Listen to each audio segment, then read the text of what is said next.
2023 पर चर्चा कर रहा है।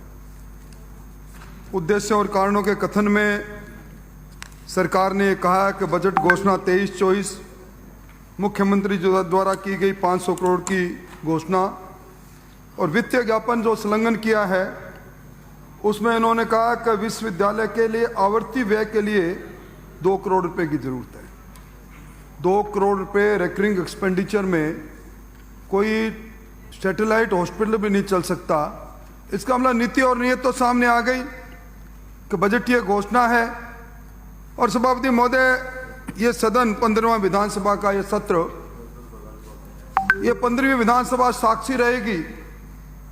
मैं गिन रहा था बैठे बैठे, हमने निजी और सरकारी कितने विश्वविद्यालयों के बिल यहाँ पारित कर दिए। ये 24वां बिल है और मैं 24वें बिल में मैंने इस बिल को भी देखा।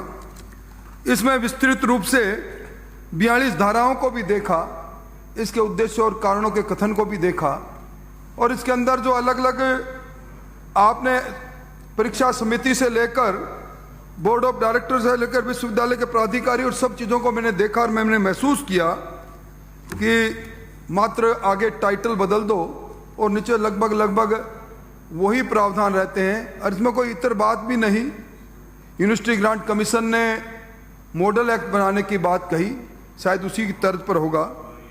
पर आज हो क्या रहा है सभापति महोदय, मैं कोई लंबी बात कहने खड़ा नहीं हुआ, मैं सिर्फ यही कहता हूं हमें क्वांटिटी बढ़ा रहे हैं, विश्वविद्यालय खोलने की क्वांटिटी बढ़ा रहे हैं। अब क्वांटिटी बढ़ाते बढ़ाते हमें मेडिकल का क्षेत्र, चिकित्सा का क्षेत्र, इस क्षेत्र को भी नहीं छोड़ रहे हैं और क्वालिटी लगातार हमारी गिरती जा रही है।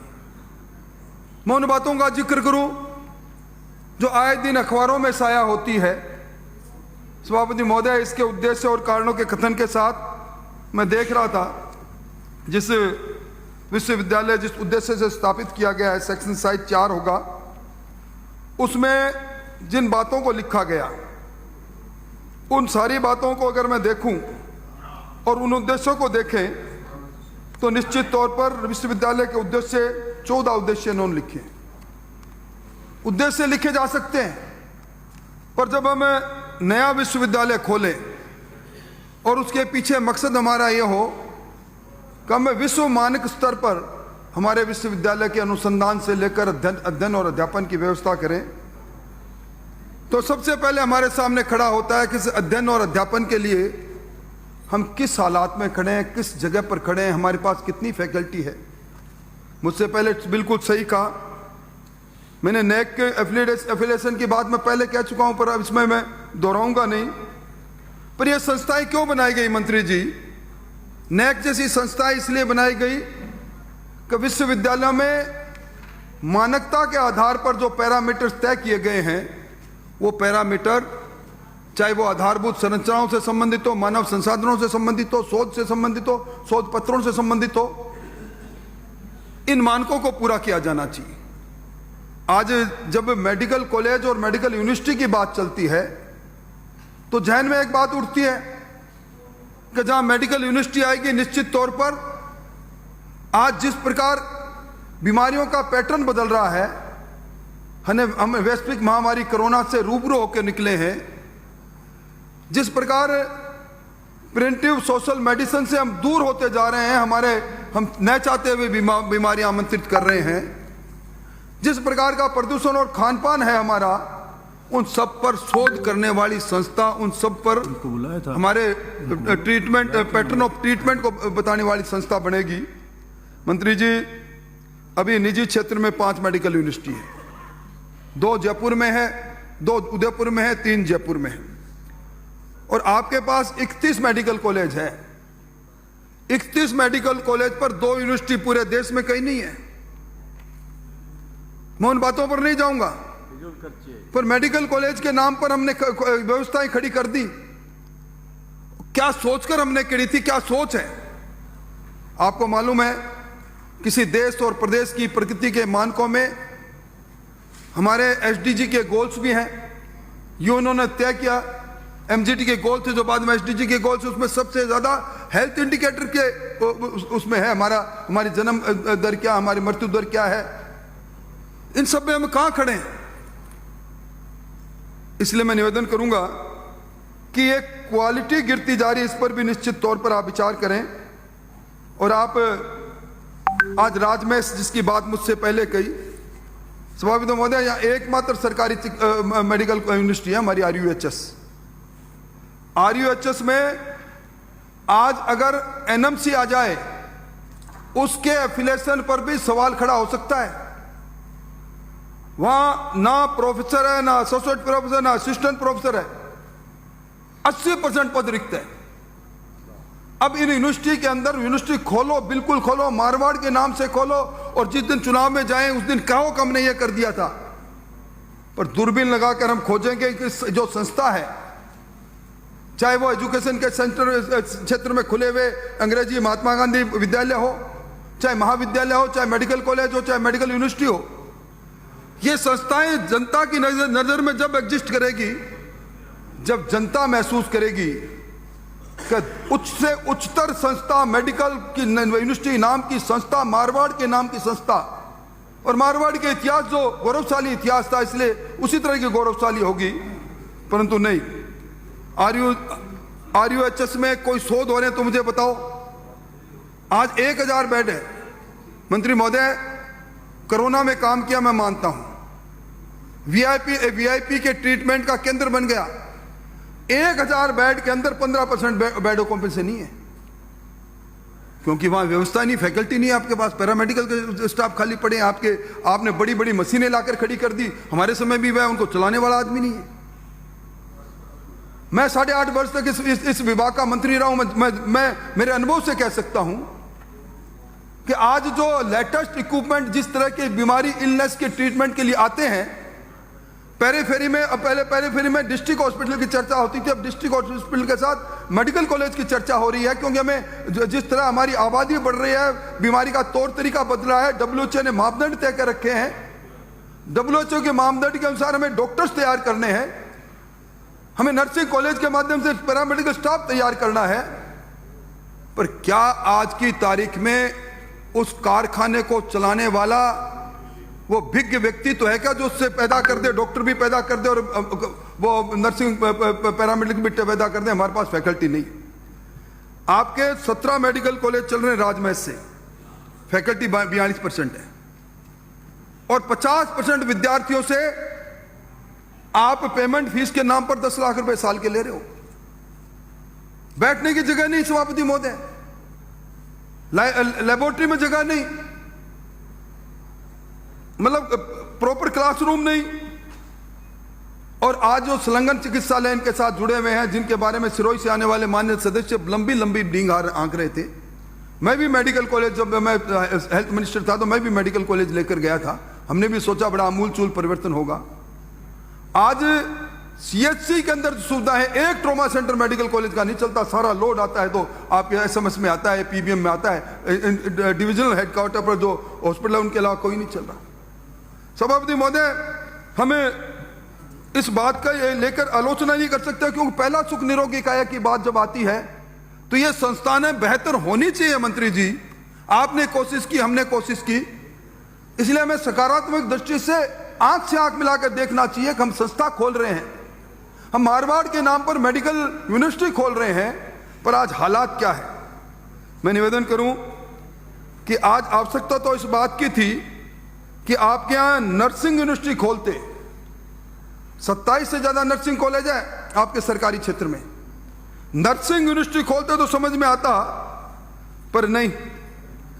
2015 के बाद आपने, आपके यहां किसको पढ़ाओगे, कहां लाओगे, मारवाड़ मेडिकल यूनिवर्सिटी में किसको लेकर जाओगे? 2015 के अंदर भर्ती जब प्रारंभ हुई थी एक बार इस आरयूएचएस में, सरकार चाहे किसी के रहे, विवाद हुआ, भर्ती रद्द हुई।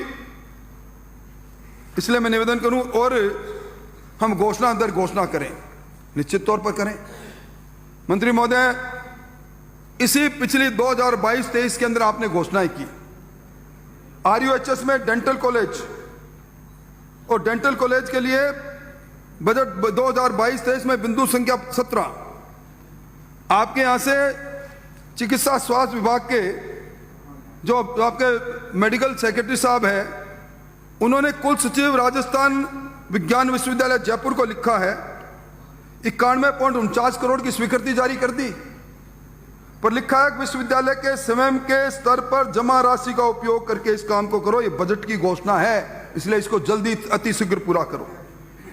इसी तरह की घोषणा 22-23 के अंदर आपने RUHS में 23 करोड़ के लिए सुपर स्पेशलिटी क्रिएट करनी थी, कार्डियोलॉजी, यूरोलॉजी, नेफ्रोलॉजी, न्यूरोलॉजी।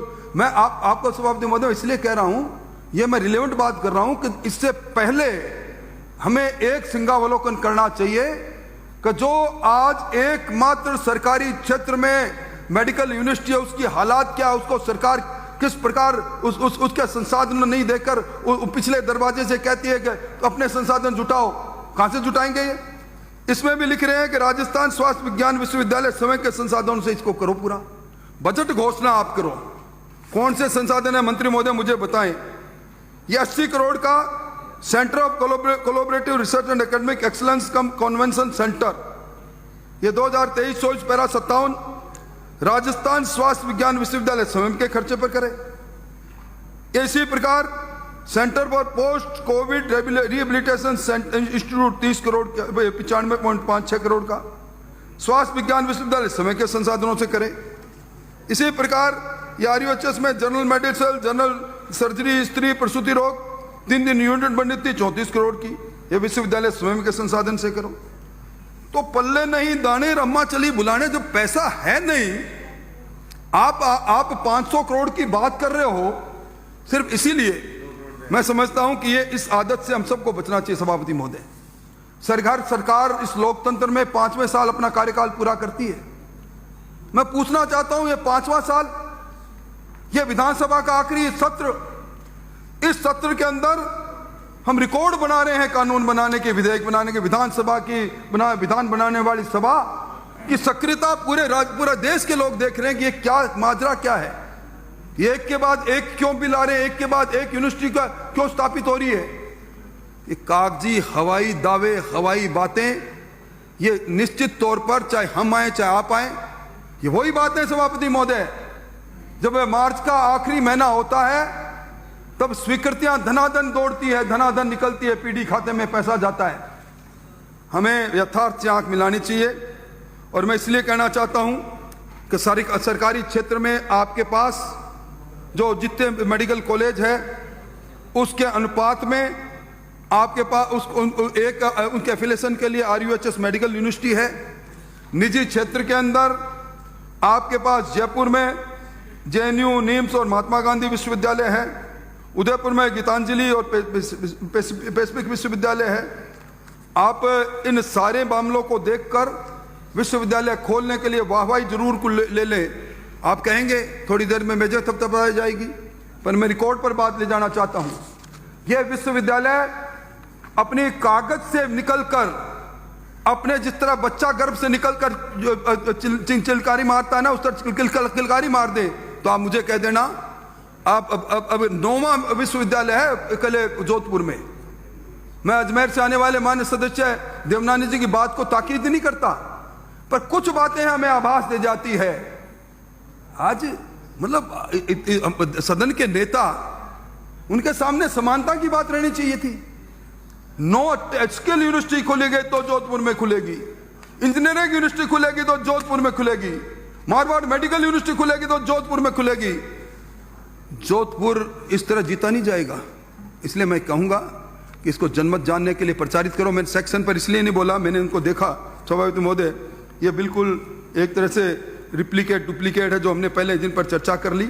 अब उनमें मैं कुलपति के अधिकार से लेकर और इन बातों पर सब कहूं कि सरकार इसमें क्या ऑर्डिनेंस बनाने की शक्तियां और सब पर क्या क्या कर रही है उसमें कोई मतलब नहीं, पर मैं जरूर कहकर अपनी बात समाप्त करूंगा। फैकल्टी नहीं है आपके पास, नॉन क्लिनिकल फैकल्टी बिल्कुल नहीं है आपके पास।